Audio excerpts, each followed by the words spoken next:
Bonjour à toutes et à tous et bienvenue sur la chaîne Ingénieur IA. Sur cette chaîne, je partage avec vous mon parcours, celui que je suis pour devenir un ingénieur dans le domaine de l'IA. Je vous montre de A à Z les différentes compétences que je dois absolument maîtriser pour devenir un ingénieur dans le domaine de l'IA.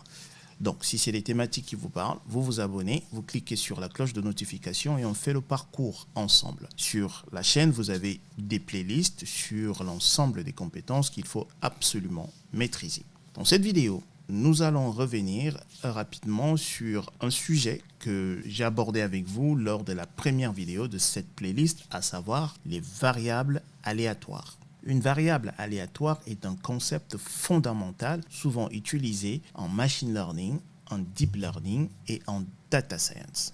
Alors, qu'est-ce que c'est qu'une variable aléatoire?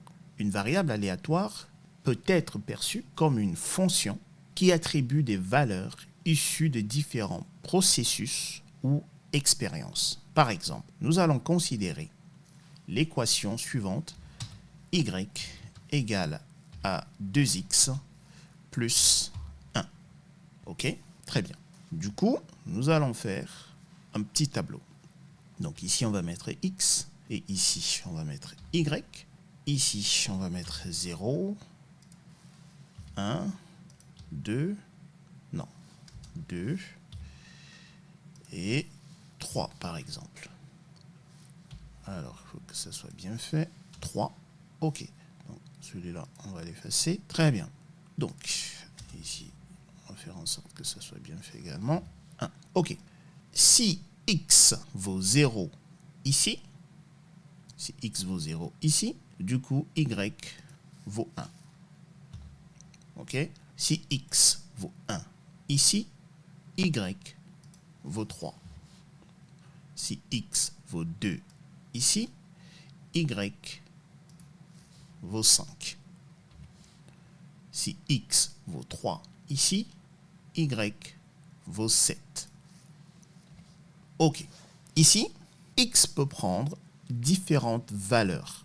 Et pour chaque valeur de x, y prendra une valeur correspondante, faisant de x une variable aléatoire dans ce contexte. Pour illustrer ceci de manière plus concrète, nous allons prendre un autre exemple. Pour cela, nous allons prendre le lancer d'une pièce de monnaie. D'une pièce de monnaie. OK. Alors, j'ai oublié pièce. Du coup, d'une pièce de monnaie. Si nous définissons grand X comme la variable aléatoire représentant le résultat du lancer, X, notre variable grand X ici, peut prendre les valeurs 0, par exemple, pour pile, et ici 1 pour face, comme ceci. Chaque lancer de la pièce est un processus aléatoire indépendant et x prendra une valeur basée sur le résultat de ce lancer. Un autre exemple courant est le lancer d'un dé équilibré. La variable aléatoire, donc on va le mettre ici, on va dire lancer d'un dé équilibré. OK? Donc ici, notre grand X, notre variable aléatoire, prendra des valeurs de 1 à 6. Donc à savoir 1, 2, 3, 4, 5 et 6. Comme ceci. OK? Donc la variable aléatoire X, ici, prend l'une des valeurs de 1 à 6, chaque face du dé représentant un résultat possible. Je vous avais dit également que nous avons, donc je vais le mettre ici, on va le mettre en rouge, on va dire les types de variables aléatoires. OK? Et donc du coup, on avait deux types de variables aléatoires. On a le type discrète.